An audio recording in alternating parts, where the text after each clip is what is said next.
ಅಖಿಲಾಂಡ ಕೋಟಿ ಬ್ರಹ್ಮಾಂಡ ನಾಯಕ ರಾಜಾದಿರಾಜ ಯೋಗಿರಾಜ ಪರಬ್ರಹ್ಮ ಶ್ರೀ ಸಚ್ಚಿದಾನಂದ ಸದ್ಗುರು ಸಾಯಿನಾಥ್ ಮಹಾರಾಜ್ ಕಿ ಜೈ. ಗುರುವಿನ ಪಾದಾರವಿಂದಗಳಿಗೆ ವಂದಿಸುತ್ತಾ ನಮಸ್ತೆ ಸ್ನೇಹಿತರೆ, ಹೇಗಿದ್ದೀರಾ? ಗುರುವಿನ ಆಶೀರ್ವಾದ, ಭಗವಂತನ ದಯೆ, ಕರುಣೆ, ಪ್ರೇಮದಲ್ಲಿ ನಿಮ್ಮ ಉತ್ತಮವಾದ ನಡೆ ನುಡಿ ಕರ್ಮದ ಉದ್ದೇಶಗಳಲ್ಲಿ ನೀವು ಸಂರಕ್ಷಿಸಲ್ಪಡ್ತಾ ಇದ್ದೀರಾ. ಅದೇ ಮಾತು ಸತ್ಯವಾಗಲಿ ಅಂತೇಳಿ ಆ ಗುರುವಿನಲ್ಲಿ, ಆ ದೈವಶಕ್ತಿಯಲ್ಲಿ ಪ್ರಾರ್ಥನೆಯನ್ನು ಮಾಡ್ತಾ ನಿಮ್ಮಲ್ಲಿರುವ ಹಾಗೆ ನಿಮ್ಮ ಸುತ್ತಮುತ್ತ ಇರುವ ಒಂದಿಷ್ಟು ನಕಾರಾತ್ಮಕ ಎನರ್ಜಿಗಳು ರಿಮೂವ್ ಆಗಲಿ ಅಂತೇಳಿ ಭಗವಂತನಲ್ಲಿ ಪ್ರಾರ್ಥಿಸುತ್ತಾ ಇವತ್ತಿನ ರೀಡಿಂಗ್ ಶುರು ಮಾಡ್ತಾ ಇದ್ದೀನಿ. ಸ್ನೇಹಿತರೆ, ಎಂದಿನಂತೆ ಇದು ಒಂದು ಟೈಮ್ಲೆಸ್ ಜನರಲ್ ರೀಡಿಂಗ್ ಆಗಿರುತ್ತೆ. ಹಾಗೆ ಇದು ಒಂದು ಕನೆಕ್ಟಿವ್ ಎನರ್ಜಿಯಲ್ಲಿರುತ್ತೆ. ಯಾವ ಸಮಯದ ಎನರ್ಜಿ ಪ್ರಕಾರ ನೀವು ಈ ರೀಡಿಂಗ್ನ ಎನರ್ಜಿಗೆ ಕನೆಕ್ಟ್ ಆಗ್ತಿರೋ ಖಂಡಿತವಾಗಿಯೂ ಈ ಎನರ್ಜಿ ನಿಮ್ಮನ್ನು ಹೀಲ್ ಮಾಡುತ್ತೆ, ಗೈಡ್ ಮಾಡುತ್ತೆ, ಹಾಗೆ ನಿಮ್ಮನ್ನು ಎಲ್ಲ ರೀತಿಯಲ್ಲೂ ಒಂದು ಪ್ರೊಟೆಕ್ಟ್ ಮಾಡುತ್ತೆ. ಅಂದರೆ ನಿಮ್ಮ ಒಂದು ಎನರ್ಜಿಗೆ ಈ ಎನರ್ಜಿ ಸುತ್ತುವರಿಯುತ್ತೆ, ಅಂದರೆ ರಕ್ಷಣಾತ್ಮಕವಾಗಿ ನಿಮಗೆ ಕೆಲಸ ಮಾಡುತ್ತೆ. ನೀವು ನಂಬಿದ ಗುರುವಿನ ಶಕ್ತಿ, ದೈವದ ಶಕ್ತಿ ನಿಮ್ಮ ನಂಬಿಕೆಗೆ ಅನುಸಾರವಾಗಿ. ಹಾಗಾದರೆ ಮೊದಲನೇದಾಗಿ ಇಲ್ಲಿ ನಿಮ್ಮ ಈಗಿನ ಪ್ರಸ್ತುತ ಎನರ್ಜಿಯ ಪ್ರಕಾರ ನಿಮ್ಮ ಮನಸ್ಥಿತಿ ಏನನ್ನು ಯೋಚಿಸ್ತಾ ಇದೆ, ಹಾಗೆ ನಿಮ್ಮ ಎದುರಿಗಿರುವವರ ಮನಸ್ಥಿತಿ ಏನನ್ನು ಯೋಚಿಸ್ತಾ ಇದೆ, ಆ ಎನರ್ಜಿ ಕನೆಕ್ಟ್ ಆಗ್ತಾ ಇದೆ. ಇಲ್ಲಿ ನಿಮ್ಮ ಮನಸ್ಥಿತಿ ಈಗ ಹೇಗಿದೆ ಅಂದರೆ, ನಿಮ್ಮ ಕ್ಯಾರೆಕ್ಟರ್ ಎಷ್ಟು ಶುದ್ಧವಾಗಿದ್ದರೂ ಕೂಡ ಕೆಲವು ನಿಮ್ಮ ಹತ್ತಿರದ ಜನರಾಗಿರ್ಬೋದು, ಹಾಗೆ ನಿಮ್ಮ ಸಂಬಂಧಿಕರಾಗಿರ್ಬೋದು, ಅವರ ಯೋಚನೆಯ ಮೂಲಕ ಜಡ್ಜ್ ಮಾಡ್ತಾರೆ. ಆದರೆ ಕೆಲವರು ನಿಮ್ಮ ಮೌನವನ್ನು ಅಹಂಕಾರ ಅಂತ ಹೇಳಿ ಅಂದ್ಕೊಳ್ತಾ ಇದ್ದಾರೆ ಇಲ್ಲಿ. ಹಾಗೆ ಕೆಲವರು ನಿಮ್ಮ ಒಳ್ಳೆಯತನವನ್ನು ನಿಮ್ಮ ದುರ್ಬಲತೆ ಕೂಡ ಅಂತ ಹೇಳಿ ಅಂದ್ಕೊಳ್ತಾ ಇದ್ದಾರೆ. ಅಂದರೆ ಇಲ್ಲಿ ನೀವು ಮೌನದಲ್ಲಿ ಇದ್ದೀರಾ ಅವ್ರ ಎದುರಿಗೆ ಅಂತ ಅಂದ್ಕೊಂಡಾಗ, ಇಲ್ಲ ಅವ್ರ ಎದುರಿಗೆ ಯಾಕೆ ವಾದ ವಿವಾದ ಮಾಡಬೇಕು ಅಂಥೇಳಿ ನೀವು ಆ ಒಂದು ಪರಿಸ್ಥಿತಿಯನ್ನು ಸಂಭಾಳಿಸೋಕ್ಕೋಸ್ಕರ, ಇಲ್ಲ ಅವರ ಅಹಂಕಾರದ ವರ್ತನೆಯನ್ನು ದೂರನೇ ಇಡಬೇಕು ಅನ್ನೋ ಒಂದೇ ಒಂದು ತೀರ್ಮಾನ ಮಾಡಿಕೊಂಡು ಮೌನದಲ್ಲಿ ಇದ್ದೀರಾ ಅಂದ ತಕ್ಷಣ ಅವರು ಅವರ ಅಹಂಕಾರದ ವರ್ತನೆಯನ್ನು ಮರೆತು ಅದನ್ನು ನಿಮ್ಮ ಮೇಲೆ ಆರೋಪವನ್ನು ಹಾಕ್ತಾ ಇದ್ದಾರೆ. ಅಂದರೆ ನೀವು ಮೌನವಾಗಿದ್ದೀರಾ ಅಂದರೆ ಅಹಂ ಜಾಸ್ತಿ ಇದೆ, ದಿಮಾಕು ಅಂತಾರಲ್ಲ ಆ ರೀತಿಯಾಗಿರ್ಬೋದು, ಇಲ್ಲ ಆ್ಯಟಿಟ್ಯೂಡ್ ತೋರಿಸ್ತಾ ಇದ್ದೀರಾ ಅನ್ನೋ ರೀತಿಲಿ ನಿಮ್ಮ ಯೋಗ್ಯತೆಯನ್ನು ಜಡ್ಜ್ ಮಾಡ್ತಾ ಇದ್ದಾರೆ. ಹಾಗಂತ ನಿಮ್ಮ ಮೌನದಲ್ಲಿ ನೀವು ಏನೋ ಒಂದು ಸಾಧನೆ ಮಾಡ್ತಾಯಿದ್ದೀರೋ, ಪ್ರಾರ್ಥನೆ ಮಾಡ್ತಾಯಿದ್ದೀರೋ, ಇಲ್ಲ ನಿಮ್ಮ ನಡೆ ನುಡಿಯ ಮೇಲೆ ಪರಿವರ್ತನೆ ತಗೊಳ್ತಾ ಇದ್ದೀರೋ, ಇಲ್ಲ ಕೆಲವರ ನಕಾರಾತ್ಮಕ ಎನರ್ಜಿಯನ್ನು ಇಗ್ನೋರ್ ಮಾಡೋದಕ್ಕೋಸ್ಕರ ಈ ಮೌನ ಧಾರಣೆಯನ್ನು ಮಾಡಿದ್ರು, ಒಟ್ಟಾಗಿ ಇದಕ್ಕೆ ಕೆಲವು ಇಲ್ಲಿ ಪ್ರತಿಕ್ರಿಯೆ ಸಿಗ್ತಾ ಇದೆ. ಹಾಗಂತ ಇಲ್ಲಿ ನಿಮ್ಮ ಒಂದು ಈ ಮೌನದ ಸಾಧನೆ ಏನಿದೆಯಲ್ಲ, ಉದ್ದೇಶ ಇದೆಯಲ್ಲ, ಅದನ್ನು ನೀವು ಮುಂದೆ ಒರೆಸ್ಕೊಂಡು ಹೋಗಿ. ಅದು ಬಿಟ್ಟು ಅವ್ರು ಏನೋ ಈಗ ಹೇಳ್ತಾ ಇದ್ದಾರೆ ಅಂಥೇಳಿ ಆ ಮೌನವನ್ನು ಮುರಿದು ಅವರಿಗೆ ಪ್ರತಿಕ್ರಿಯೆ ನೀಡಲೇಬೇಕು ಅಂತ ಏನಿಲ್ಲ. ಒಂದು ಸಾಧನೆ, ಒಂದು ಗುರಿ ತಲುಪಿದ ಮೇಲೆ ಅದು ತಾನಾಗಿ ಅವರಿಗೆ ಅರಿವಿಗೆ ಬರುತ್ತೆ.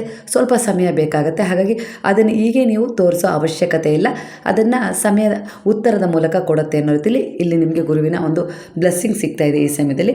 ಹಾಗೆ ಇಲ್ಲಿ ಕೆಲವರು ನಿಮ್ಮ ಒಳ್ಳೆಯತನವನ್ನು ದುರ್ಬಲತೆ ಅಂತ ಹೇಳಿ ಅಂದ್ಕೊಳ್ತಾ ಇದ್ದಾರೆ. ಅಂದರೆ ನೀವು ಯಾರಿಗೋ ಸಹಾಯ ಮಾಡ್ತಾ ಇದ್ದೀರಾ, ಇಲ್ಲ ಅವ್ರಿಗೊಂದು ಒಳ್ಳೆಯದಾಗಲಿ ಅಂತ ಹೇಳಿ ಅವರನ್ನು ಕಾಳಜಿ ಮಾಡ್ತಾ ಇರ್ಬೋದು, ಪ್ರೀತಿ ಮಾಡ್ತಾ ಇರ್ಬೋದು, ಅವರನ್ನು ಸುತ್ತುವರೆದು ಯಾವಾಗಲಾದರೂ ನಿಮಗೆ ಸಮಯ ಆದಾಗ ಅವ್ರ ಬಗ್ಗೆ ವಿಚಾರಿಸ್ತಾ ಇರ್ಬೋದು. ಇದು ನಿಮ್ಮ ಪ್ರೀತಿಯನ್ನು ತೋರಿಸ್ತಿದೆ, ಒಳ್ಳೆಯತನವನ್ನು ತೋರಿಸ್ತಾ ಇದೆ. ಆದರೆ ಅವರು ನನ್ನನ್ನು ಬಿಟ್ಟು ಬದುಕೋಕ್ಕಾಗೋದಿಲ್ಲ, ಇಲ್ಲ ನಾನಿಲ್ಲದೆ ಇವ್ರಿಗಿರೋಕ್ಕಾಗೋದಿಲ್ಲ, ಇಲ್ಲ ನನ್ನಿಂದ ತುಂಬ ಸಹಾಯ ಸಿಗಲಿ ಅಂತೇಳಿ ಹೀಗೆ ಮಾಡ್ತಾರೆ ಅನ್ನೋ ರೀತಿಲಿ ಅವರು ನಿಮ್ಮ ಒಂದು ವಿಚಾರವನ್ನು, ನಿಮ್ಮ ಒಂದು ಕಾಳಜಿ ಪ್ರೀತಿಯನ್ನು ದುರ್ಬಲತೆ ಅಂತೇಳಿ ಅಂದ್ಕೊಳ್ತಾ ಇದ್ದಾರೆ. ಹಾಗೆ ನಿಮ್ಗೆ ಯಾರೂ ಇಲ್ಲ ಅಂದರೆ ನನ್ನನ್ನು ಬಿಟ್ಟರೆ ಇವ್ರಿಗೆ ಯಾರೂ ಗತಿ ಇಲ್ಲ ಅನ್ನೋ ರೀತಿಲಿ ಆಗಿರಬಹುದು. ನಾನು ಸಾಧಾರಣ ಸರಳ ಭಾಷೆಯನ್ನು ಇಲ್ಲಿ ಉಪಯೋಗಿಸ್ತಾ ಇದ್ದೀನಿ. ಈ ರೀತಿ ಕೂಡ ಜಡ್ಜ್ ಮಾಡ್ತಾ ಇದ್ದಾರೆ. ಹಾಗಾಗಿ ಇಲ್ಲಿ ನಿಮ್ಮ ಒಳ್ಳೆಯತನ ದುರ್ಬಲತೆ ಅಂತೇಳಿ ಅಂದ್ಕೊಳ್ತಾ ಇದ್ದಾರೆ ಕೆಲವರು. ಹಾಗೆ ನೀವು ಕೆಲವೊಂದು ಸಾರಿ ಅವರಿಗೇನೋ ತುಂಬ ಕಷ್ಟ ಬಂದಿದೆ, ಒಂದು ಸಾರಿ ಅವರಿಗೆ ಸಹಾಯ ಮಾಡಿದರೆ, ಆದರೂ ಕೂಡ ಇನ್ನೊಂದು ಸಾರಿ ಕಷ್ಟ ಬಂದಿದೆ, ಆಗಲೂ ಕೂಡ ನೀವು ಸಹಾಯ ಮಾಡಿದರೆ, ಆಗಲೂ ಕೂಡ ನಿಮ್ಮ ಒಳ್ಳೆಯತನವನ್ನು ದುರ್ಬಲತೆ ಅಂತ ಹೇಳಿ ಅಂದ್ಕೊಳ್ತಿದ್ದಾರೆ. ಒಮ್ಮೆ ಕ್ಷಮಿಸಿದಿರ, ಮತ್ತೊಮ್ಮೆ ತಪ್ಪು ಮಾಡಿದಾಗಲೂ ಕ್ಷಮಿಸಿದಿರ, ಈಗಲೂ ಕೂಡ ನಿಮ್ಮನ್ನು ಅವರು ದುರ್ಬಲತೆಯ ಪ್ರತಿರೂಪ ಅನ್ನೋ ರೀತಿಯಲ್ಲಿ ನೋಡ್ತಿದ್ದಾರೆ. ಇವರು ದುರ್ಬಲರು, ಹಾಗಾಗಿ ನನ್ನ ಮೇಲೆ ಡಿಪೆಂಡ್ ಆಗಿದ್ದಾರೆ, ಹಾಗಾಗಿ ನಾನು ಎಷ್ಟೇ ತಪ್ಪು ಮಾಡಿದ್ರು ಕ್ಷಮಿಸ್ತಾ ಇದ್ದಾರೆ, ಇಲ್ಲ ನನ್ನ ಹಿಂದೆ ಬರ್ತಾ ಇದ್ದಾರೆ ಅನ್ನೋ ರೀತಿಯಲ್ಲೂ ಕೂಡ ನಿಮ್ಮ ಒಳ್ಳೆಯತನವನ್ನು ದುರ್ಬಲತೆ ಅಂತೇಳಿ ಅಂದ್ಕೊಳ್ತಾ ಇದ್ದಾರೆ ಅನ್ನೋ ರೀತಿಯಲ್ಲಿ ಕಾಣಿಸ್ತಿದೆ. ಇನ್ನೂ ಕೆಲವರಂತೂ ನಿಮ್ಮ ಒಂದು ನಡೆ ನುಡಿ, ನೇರವಾದ ಮಾತು ಕತೆ, ಸತ್ಯ, ಒಂದು ಒಳ್ಳೆಯ ತೀರ್ಮಾನ ಮಾಡ್ತಾ ಇದ್ದೀರಾ, ಒಂದು ಒಳ್ಳೆಯ ದಾರಿಯನ್ನು ಆರಿಸ್ಕೊಂಡು ಹೋಗ್ತಾ ಇದ್ದೀರಾ ಅನ್ನೋ ರೀತಿಯಲ್ಲಿ ನೀವೇನಿದ್ದೀರಲ್ಲ, ನಿಮ್ಮ ವ್ಯಕ್ತಿತ್ವದ ಮೇಲೆ ಬೆರಳು ತೋರಿಸ್ತಾ ಇದ್ದಾರೆ ಅನ್ನೋ ರೀತಿಯಲ್ಲಿ ಕಾಣಿಸ್ತಿದೆ. ಇವೆಲ್ಲ ವಿಚಾರಗಳು ಈಗೇನು ಎನರ್ಜಿ ಕನೆಕ್ಟ್ ಆಗ್ತಿದೆಯಲ್ಲ, ಇದೆಲ್ಲ ವಿಚಾರಗಳು ಹಿಂದೆ ನಿಮಗೆ ಮರೆಮಾಚಿತ್ತು. ಅಂದರೆ ಸತ್ಯ ಗೊತ್ತಿರಲಿಲ್ಲ, ಸ್ಪಷ್ಟವಾದ ಒಂದು ವಿಚಾರ ತಿಳಿದಿರಲಿಲ್ಲ. ಆದರೆ ಗುರುವಿನ ಶರಣದಲ್ಲಿ ಬಂದಮೇಲೆ ಒಂದು ಅರಿವು ಬಂತು. ಅಂದರೆ ನಿಮ್ಮ ಎದುರಿಗೆ ಇದ್ದವ್ರನ್ನ ಜಡ್ಜ್ ಮಾಡ್ತೀರ ನೀವು. ಜಡ್ಜ್ ಮಾಡಬೇಕು ಅನ್ನೋದಲ್ಲ, ಅವರು ಯಾವ ಒಂದು ಮನೋಭಾವನ ಹೊಂದಿ ನಿಮ್ಮ ಎದುರಿಗೆ ನಿಂತಿದ್ದಾರೆ, ನಿಮ್ಮನ್ನು ಕಾಳಜಿ ಮಾಡ್ತಿದ್ದಾರೆ, ಪ್ರೀತಿ ಮಾಡ್ತಿದ್ದಾರೆ, ಯಾಕಾಗಿ ಮಾಡ್ತಿದ್ದಾರೆ? ನಿಮ್ಮನ್ನು ಅನಿವಾರ್ಯವಾಗಿ ಬಳಸ್ಕೊಳ್ಳೋಕ್ಕಾಗಿ ಮಾಡ್ತಾಯಿದ್ದಾರಾ, ಇಲ್ಲ ಅಂದರೆ ನಿಮ್ಮಿಂದ ಏನಾದರೂ ಪಡ್ಕೊಳ್ಳೋಕ್ಕಾಗಿ ಮಾಡ್ತಾಯಿದ್ದಾರೆ, ಇಲ್ಲ ನಿಮ್ಮನ್ನು ಒಂದು ರೀತಿಯಲ್ಲಿ ಮನ ಒಲಿಸ್ಲಿಕ್ಕೆ ಅವರ ಕಾರ್ಯ ಸಾಧನೆ ಮಾಡಲಿಕ್ಕೆ ಮಾಡ್ತಾಯಿದ್ದಾರಾ ಅನ್ನೋ ರೀತಿಲಿ ಅರ್ಥ ಮಾಡ್ಕೊಳ್ತಾ ಇದ್ದಾರೆ. ಅಂದರೆ ಒಂದು ಫೇಸ್ ರೀಡಿಂಗ್ ಅಂತಾರಲ್ಲ, ಅಷ್ಟರ ಮಟ್ಟಿಗೆ ನಿಮ್ಮ ಅರಿವು ಹೆಚ್ಚಾಗಿದೆ ಅನ್ನೋ ರೀತಿಲಿ ಕಾಣಿಸ್ತಿದೆ. ಹಿಂದೆ ದಡ್ಡತನ ಅನ್ನೋ ರೀತಿಲಿ ನೀವೆಲ್ಲದನ್ನು ನಂಬಿಡ್ತಿದ್ರೆ, ಆದರೆ ಈಗ ಹಾಗಲ್ಲ. ಯಾರನ್ನು ನಿಮ್ಮ ಜೀವನದಲ್ಲಿ ಇಟ್ಕೊಳ್ಬೇಕು, ಯಾರನ್ನು ಹೊರಗೆ ಹಾಕಬೇಕು, ಯಾವ ರೀತಿ ತೀರ್ಮಾನ ತಗೊಳ್ಬೇಕು, ಸಮಯಕ್ಕೆ ಅನುಗುಣವಾಗಿ ನಿಮ್ಮ ಪರಿಸ್ಥಿತಿಗಳನ್ನು ಹೇಗೆ ಸಂಭಾಳಿಸ್ಬೇಕು, ಎಲ್ಲವನ್ನು ಕಲ್ತಿದ್ದೀರಾ. ಅಂದರೆ ಇಲ್ಲಿ ಗುರುವು ನಿಮ್ಮ ಜೀವನದಲ್ಲಿ ಬಂದಮೇಲೆ ಒಂದು ಅರಿವು ಬಂದಿದೆ ಅಂತೇಳಿ ಅರ್ಥ. ಅಂದರೆ ಅರಿವು ಬೆಳಕು, ಕತ್ತಲೆ ತುಂಬಿದ ನಿಮ್ಮ ಬದುಕಲ್ಲಿ ಆ ಕತ್ತಲೆಯನ್ನು ನಿವಾರಿಸುವ ಬೆಳಕು ಬಂದಿದೆ ಅಂದಮೇಲೆ ನಿಮಗೆ ಒಂದಿಷ್ಟು ಸತ್ಯಗಳು ತಿಳಿಲೇಬೇಕು, ಸ್ಪಷ್ಟವಾದ ನಿರ್ಧಾರಗಳು ನೀವು ತಗೊಳ್ಳೇಬೇಕು. ಈ ಹಂತದಲ್ಲಿ ನೀವು ನಿಂತಿದ್ದೀರಾ ಅಂದರೆ ನಿಮಗೆ ಗುರುವಿನ ಶಿಕ್ಷಣ ಸಿಕ್ಕಿದೆ, ಅದನ್ನು ನೀವು ಸಮರ್ಪಕವಾದ ರೀತಿಯಲ್ಲಿ ಉಪಯೋಗಿಸ್ಕೊಳ್ತಾ ಇದ್ದೀರಾ. ಈಗ ನಿಮ್ಮ ಜೀವನದಲ್ಲಿ ಹೊಸ ಬದಲಾವಣೆಯ ಅನುಭವವನ್ನು ನೀವು ಅನುಭವಿಸ್ತಾ ಇದ್ದೀರಾ. ಹಿಂದೆ ಎಲ್ಲರನ್ನ ಖುಷಿಪಡಿಸುವ ಪ್ರಯತ್ನ ಬಹಳ ಮಾಡ್ತಾಯಿದ್ರಿ, ಆದರೂ ನೋವು, ಇಲ್ಲ ನಿಂದನೆ, ಇಲ್ಲ ಅವಮಾನ, ಇಲ್ಲ ಅವರಿಂದ ಯಾವುದೇ ರೀತಿ ಬೆಲೆ ಸಿಗದ ಒಂದು ವರ್ತನೆಯನ್ನು ನೀವು ಸಹಿಸ್ಕೊಂಡಿದ್ದೀರ. ಹಾಗಾಗಿ ಈಗ ನಿಮ್ಗೆ ಅನ್ನಿಸ್ತಾ ಇದೆ, ಎಲ್ಲರನ್ನ ಖುಷಿಪಡಿಸುವ ಪ್ರಯತ್ನಕ್ಕಿಂತ ಹೆಚ್ಚಾಗಿ ನನ್ನನ್ನು ಖುಷಿಯಾಗಿ ಇಟ್ಕೊಳ್ಬೇಕು. ಅಂದರೆ ನನ್ನ ಕರ್ತವ್ಯ ಜವಾಬ್ದಾರಿ ಎಷ್ಟಿದೆಯೋ ಅಷ್ಟರ ಮಟ್ಟಿಗೆ ನಿಭಾಯಿಸಬೇಕು, ಆದರೆ ನನ್ನನ್ನು ಕೂಡ ನಾನು ಸ್ವಲ್ಪ ಖುಷಿಯಾಗಿ ಇಟ್ಕೊಳ್ಬೇಕು. ಎಲ್ಲರ ಒಂದು ಅಭಿಪ್ರಾಯವನ್ನು ನನ್ನ ಮೇಲೆ ಹೊತ್ಕೊಂಡು ನಾನು ದುಃಖ ಪಡೋದು ಬೇಡ ಅನ್ನೋ ರೀತಿಲಿ ಬುದ್ಧಿವಂತಿಕೆ ಬಂದಿದೆ. ಈ ಬುದ್ಧಿವಂತಿಕೆ ಸಿಕ್ಕಿತ್ತು ಕೂಡ ಗುರುವಿನ ಶರಣದಲ್ಲಿ ಬಂದ ಮೇಲೆ. ನಿಮ್ಮನ್ನು ಯಾರು ಅರ್ಥ ಮಾಡ್ಕೊಳ್ಳೋಕ್ಕೆ ಪ್ರಯತ್ನ ಪಡ್ತಾ ಇಲ್ವೋ, ನೀವೆಲ್ಲ ರೀತಿಲೂ ಅವರಿಗೆ ಸ್ಪಂದಿಸ್ತಾ ಇದ್ದೀರಾ, ಎಲ್ಲ ರೀತಿಲೂ ಅವರಿಗೆ ಸಹಕರಿಸ್ತಾ ಇದ್ದೀರಾ, ಸಂಭಾಳಿಸ್ತಾ ಇದ್ದೀರಾ ಪರಿಸ್ಥಿತಿನ.